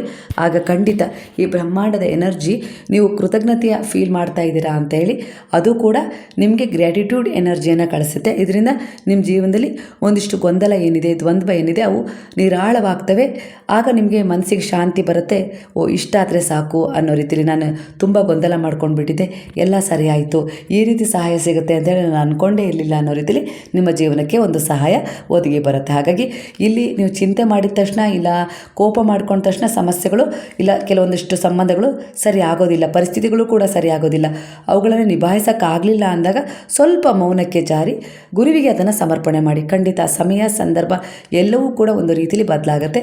ನನ್ನ ಅಧಿಕಾರ ನನ್ನದು ಅನ್ನೋ ರೀತಿಯಲ್ಲಿ ಕೆಲವರು ನಿಮ್ಮ ಮೇಲೆ ಒತ್ತಡ ಹೇರ್ತಾ ಇರ್ಬೋದು. ಅಧಿಕಾರಕ್ಕೋಸ್ಕರ ಆಸೆ ಪಡ್ತಾ ಇದ್ದಾರೆ ಅಂದರೆ ಒಂದು ವೇಳೆ ಅದನ್ನು ನೀವು ಮೌನವಾಗಿ ಸ್ವೀಕರಿಸ್ಬಿಟ್ಟು ಬಿಟ್ಬಿಡಿ. ಆ ಜವಾಬ್ದಾರಿ, ಆ ಕರ್ತವ್ಯವನ್ನು ಅವರಿಗೂ ಕೂಡ ಕೆಲವೊಂದು ಸಾರಿ ನಿರ್ವಹಿಸುವ ಅವಕಾಶವನ್ನು ಮಾಡಿಕೊಡಿ. ಶಾಂತವಾಗಿ ಜವಾಬ್ದಾರಿಯುತವಾದ ಸ್ಥಾನದಲ್ಲಿ ಕುಳಿತುಬಿಡಿ ಅನ್ನೋ ರೀತಿಯಲ್ಲಿ ಇಲ್ಲಿ ನಿಮಗೆ ಒಂದು ವಿಚಾರ ಕನೆಕ್ಟ್ ಆಗ್ತಾ ಇದೆ. ನಿಮ್ಮ ಮಗ ಇರ್ಬೋದು ಇಲ್ಲ ಮಗಳಿರ್ಬೋದು, ಅವರ ವಿಚಾರದಲ್ಲಿ ಒಂದಿಷ್ಟು ಒತ್ತಡ ಇದೆ, ಇಲ್ಲ ಅವ್ರು ಬದಲಾಗ್ತಾರೋ ಇಲ್ಲೋ ಅನ್ನೋ ರೀತಿಲಿ ಅಪನಂಬಿಕೆ ಇತ್ತು, ಇಲ್ಲ ಅವ್ರ ಜೀವನ ನಾನೊಂದಷ್ಟು ಸಂತೋಷದಿಂದ ನೋಡಬೇಕು ಅನ್ನೋ ರೀತಿಲಿ ನೀವೇನು ಅವರ ಒಂದು ಜೀವನವನ್ನು ಕುರಿತು ಒಂದಿಷ್ಟು ರೂಪುರೇಷೆ ಹಾಕ್ಕೊಂಡಿದ್ದೀರಲ್ಲ ಮುಂದಿನ ಭವಿಷ್ಯದ ಕುರಿತು, ಅದು ಆ ರೀತಿ ಆಗಬೇಕು ಅನ್ನೋದು ನಿಮ್ಮ ಇಚ್ಛೆ. ಆದರೆ ಇಲ್ಲಿ ಗುರುವಿನ ಇಚ್ಛೆ ಏನಿದೆಯೋ ಅದೇ ಆಗುತ್ತೆ. ಯಾಕಂದರೆ ನೀವು ಗುರುವಿನ ಶರಣದಲ್ಲಿದ್ದೀರ. ಹಾಗಾಗಿ ಇಲ್ಲಿ ನೀವು ತುಂಬ ಯೋಚನೆ ಮಾಡಿ ತಲೆ ಕೆಡಿಸ್ಕೊಳ್ಳೋದಕ್ಕಿಂತ ಅವರ ವಿಚಾರವನ್ನು ಅವರ ಪಾದಗಳಲ್ಲಿ ಶರಣಾಗಿಸಿ ಪ್ರಾಮಾಣಿಕ ಪ್ರಯತ್ನದೊಂದಿಗೆ ನೀವು ನಿಷ್ಠೆಯಿಂದ ನಿಮ್ಮ ಕೆಲಸವನ್ನು ಮಾಡ್ತಾ ಹೋಗಿ. ಅದಕ್ಕೆ ತಕ್ಕ ಹಾಗೆ ಒಂದಿಷ್ಟು ಅವರಿಗೋಸ್ಕರ ಏನೋ ಪೂಜೆ ಮಾಡ್ತಾಯಿದ್ರು, ಇಲ್ಲ ಬ್ಲೆಸ್ಸಿಂಗ್ ಒಂದು ಪ್ರಾರ್ಥನೆ ಮಾಡ್ತಾಯಿದ್ರು, ಅದೆಲ್ಲವೂ ಅವರಿಗೆ ಒಂದು ಒಳ್ಳೆಯ ರೀತಿಯಲ್ಲಿ ಹೋಗಿ ತಲುಪ್ತಾ ಇದೆ. ಅವ್ರು ಬದಲಾವಣೆ ಆಗ್ತಾ ಇದ್ದಾರೆ ಅನ್ನೋ ರೀತಿಲಿ ಕಾಣಿಸ್ತಾ ಇದೆ. ಇಲ್ಲಿ ಅವರ ಶರಣದಲ್ಲಿ ನೀವು ಹಾಕಿ ನೀವೇನೆಲ್ಲ ಒಂದು ಪ್ರೇ ಮಾಡ್ತಾಯಿದ್ರೋ ಅದು ಖಂಡಿತ ಇಲ್ಲಿ ವ್ಯರ್ಥ ಆಗ್ತಾಯಿಲ್ಲ. ಅದು ಅರ್ಥಪೂರ್ಣವಾದ ಒಂದು ಬದಲಾವಣೆಯಾಗಿ ಬದಲಾಗ್ತಾ ಇದೆ. ಅವರ ಜೀವನದಲ್ಲಿ ನೀವು ನಿಮ್ಮ ಮಕ್ಕಳ ಜೀವನದಲ್ಲಿ ಏನು ಪರಿವರ್ತನೆ ಬಯಸ್ತಾ ಇದ್ದೀರಲ್ಲ ಅದು ಖಂಡಿತ ಆಗುತ್ತೆ. ಆದರೆ ಸ್ವಲ್ಪ ಸಮಯ ತಗೊಳುತ್ತೆ. ಯಾಕಂದರೆ ಅವರಿಗೂ ಒಂದು ಅರಿವು ಬೇಕು, ಒಂದು ಪಾಠ ಬೇಕು. ನಿಮ್ಮ ಒಂದು ಬ್ಲೆಸ್ಸಿಂಗ್, ನಿಮ್ಮ ಒಂದು ಪ್ರಾರ್ಥನೆ, ಹಾಗೆ ನೀವು ಯಾವೆಲ್ಲ ರೀತಿಯಲ್ಲಿ ಒಂದು ಸೇವೆ, ದಾನ, ಧರ್ಮ ಈ ರೀತಿ ಮಾಡ್ತೀರೋ ಅವೆಲ್ಲವೂ ಸೇರಿ ಒಟ್ಟುಗೂಡಿಸಿ ಅವರಲ್ಲಿ ಒಂದು ಮಹತ್ತರವಾದ ಬದಲಾವಣೆಯನ್ನು 3 ತಿಂಗಳ ಒಳಗೆ ತರುತ್ತೆ ಅನ್ನೋ ರೀತಿಯಲ್ಲಿ ಎನರ್ಜಿ ಬರ್ತಾ ಇದೆ. ಒಂದು ಸಂಭ್ರಮ ಆಚರಿಸುವ ಸಂದರ್ಭ ಎದುರಾಗ್ತದೆ. ಮಕ್ಕಳ ಒಂದು ವಿಚಾರದಲ್ಲಿ ಪರಿವರ್ತನೆ ಕಂಡು ನೀವು ಅವರ ವಿಚಾರದಲ್ಲಿ ಒಂದಿಷ್ಟು ಸಂತೋಷ ಪಡುವ ತಿರುವು ಸಿಗುತ್ತೆ. ಹಾಗೆ ನೀವು ಯಾರು ಮರಳಿ ಬರಬೇಕು ಅಂತೇಳಿ ಪ್ರಯತ್ನಿಸ್ತಾ ಇದ್ದರೆ ಅದಕ್ಕೋಸ್ಕರ ಯಾವ ಸಂಕಲ್ಪ ಮಾಡಿ ಒಂದು ವ್ರತ ಇರ್ಬೋದು, ಇಲ್ಲ ಯಾವುದೋ ಒಂದು ಒಳ್ಳೆಯ ಉದ್ದೇಶದ ಕರ್ಮ ಮಾಡ್ತಾಯಿದ್ರು ಅದು ಖಂಡಿತ ಫಲ ಕೊಡುತ್ತೆ ಅನ್ನೋ ರೀತಿಯಲ್ಲಿ ಕಾಣಿಸ್ತಿದೆ. ಆದರೆ ಸ್ವಲ್ಪ ಸಮಯ ತಗೊಳುತ್ತೆ. ಅಂದ್ಕೊಂಡಿದ್ದು ಒಂದೂ ಆಗ್ತಾ ಇಲ್ಲ, ಏನು ಮಾಡೋದು ಅಂತೇಳಿ ಗೊಂದಲದಲ್ಲಿದ್ದೀರ. ಅಂದ್ಕೊಂಡಿದ್ದು ಒಂದೂ ಆಗ್ತಾ ಇಲ್ಲ ಅನ್ನೋ ಪದವನ್ನು ಬಿಟ್ಬಿಡಿ. ಅದನ್ನೇ ನಿಮ್ಮ ಜೀವನದಿಂದ ಹೊರಗೆ ಹಾಕ್ಬಿಡಿ. ಏನು ಆಗತ್ತಲ್ವ ಅದು ಗುರುವಿನ ಕೃಪೆ ಇದೆ. ಖಂಡಿತ ಎಲ್ಲ ರೀತಿಲೂ ಈಗೊಂದು ಜೀವನದಲ್ಲಿ ಒಂದು ಪರಿವರ್ತನೆ ಸಿಗ್ತಾ ಇದೆ. ಗುರುವು ನನ್ನ ಜೊತೆಗಿದ್ದಾರೆ, ನಾನು ನಂಬಿದ ದೈವಶಕ್ತಿ ನನ್ನ ಜೊತೆಗಿದೆ ಅನ್ನೋ ರೀತಿಲಿ ನೀವೇನು ಮುಂದುವರಿತೀರಲ್ಲ ಅದಕ್ಕೆ ತಕ್ಕ ಹಾಗೆ ಆ ಎನರ್ಜಿನ ನಿಮ್ಮ ಕಡೆ ಆಹ್ವಾನಿಸಿ ಅನ್ನೋ ರೀತಿಲಿ ಗುರುವು ಪ್ರೇರಣೆಯನ್ನು ಕೊಡ್ತಾ ಇದ್ದಾರೆ. ಹಾಗೆ ನಿಮ್ಮ ಕುಲದೇವತೆ ಆಗಿರ್ಬೋದು, ಹಾಗೆ ನಿಮ್ಮ ಊರಲ್ಲಿದ್ದ ಒಂದು ಗ್ರಾಮ ದೇವತೆಯ ಆಶೀರ್ವಾದ ಸಂಪೂರ್ಣವಾಗಿ ನಿಮ್ಮ ಬೆಂಬಲಕ್ಕೆ ನಿಂತಿದೆ ಅನ್ನೋ ರೀತಿಲಿ ಕಾಣಿಸ್ತಾ ಇದೆ. ಹಾಗಾಗಿ ಆ ದೇವಿಯನ್ನು ಇಲ್ಲ ಆ ದೇವರನ್ನು ಸ್ಮರಣೆ ಮಾಡಿಕೊಂಡು ಯಾರಿಗಾದರೂ ನೀವು 33 ರೂಪಾಯಿಗಳನ್ನು ದಾನ ಮಾಡಿ. ಇದು ನಿಮಗೆ ಶುಭ ಸುದ್ದಿ ತರುವ ಸುಯೋಗವನ್ನು ತಂದುಕೊಡುತ್ತೆ. ಒಂದು ಬದಲಾವಣೆ ಕೆಲಸದಲ್ಲಾಗಿರ್ಬೋದು, ಅಡೆತಡೆ ಏನಾಗಿದೆಯಲ್ಲ ಅದರಲ್ಲಿ ನಿವಾರಣೆಯನ್ನು ತಂದುಕೊಡುತ್ತೆ ಅನ್ನೋ ರೀತಿಯಲ್ಲಿ ಈ ಎನರ್ಜಿ ಕನೆಕ್ಟ್ ಆಗ್ತಿದೆ. ಇವತ್ತಿನ ವಿಚಾರಗಳು ನಿಮ್ಮ ಜೀವನಕ್ಕೆ ರೆಸನೆಂಟ್ ಆಗಿ ಇದು ತಿರುವು ತಗೊಳ್ಬಹುದು, ಇಲ್ಲ ತಗೊಳ್ಬೇಕು, ಇದು ನನಗೆ ಆಗಿದ್ದು ಅನ್ನೋ ರೀತಿಯಲ್ಲಿ ನಿಮ್ಗೆ ಏನಾದರೂ ಅನಿಸಿದರೆ ಮೆಸೇಜು ಕೃತಜ್ಞತಾಪೂರ್ವಕವಾಗಿ ಗುರುವಿಗೆ ಸಾಯಿರಮ್ಮ ಅಂತೇಳಿ ಕಮೆಂಟ್ ಮಾಡಿ ಅವರ ಒಂದು ಎನರ್ಜಿನ ಕ್ಲೈಮ್ ಮಾಡಿಕೊಂಡು ನಿಮ್ಮ ಎನರ್ಜಿಗೆ ಅದನ್ನು ಸೇರಿಸ್ಕೊಳ್ಳಿ. ಆಗ ಶಕ್ತಿ, ಆತ್ಮವಿಶ್ವಾಸ ಹೆಚ್ಚಾಗೋದ್ರ ಜೊತೆಗೆ ಸಮರ್ಥತೆ ಬರುತ್ತೆ. ಒಳ್ಳೆಯ ನಿರ್ಧಾರಗಳನ್ನು ತಗೊಳ್ಳೋಕ್ಕೆ ಕೆಲವೊಂದಿಷ್ಟು ಸ್ಪಷ್ಟವಾದ ಎದುರು ಸತ್ಯಗಳು ನಿಮಗೆ ಕಾಣಿಸ್ತವೆ. ಅವುಗಳನ್ನು ಆಧಾರದ ಮೇಲೆ ನೀವು ನಿರ್ಧಾರಗಳನ್ನು ತಗೊಳ್ಳೋಕ್ಕೆ ಸಾಧ್ಯ ಮಾಡಿಕೊಡುತ್ತೆ ಅನ್ನೋ ರೀತಿಯಲ್ಲಿ ಆ ಎನರ್ಜಿ ಇಲ್ಲಿ ಕನೆಕ್ಟ್ ಆಗ್ತದೆ. ಹಾಗಾದರೆ ಎಲ್ಲರೂ ಸೇರಿ ಹೇಳೋಣವಾ? ಹರೇ ರಾಮ ರಾಮ ರಾಮ ಹರೇ ಹರೇ, ಹರೇ ಕೃಷ್ಣ ಕೃಷ್ಣ ಕೃಷ್ಣ ಹರೇ ಹರೇ, ಹರೇ ಸಾಯಿ ಸಾಯಿ ಸಾಯಿ ಹರೇ ಹರೇ, ಹರೇ ಬಾಬಾ ಬಾಬಾ ಬಾಬಾ ಹರೇ ಹರೇ, ಹರೇ ದತ್ತ ದತ್ತ ದತ್ತ ಹರೇ ಹರೇ.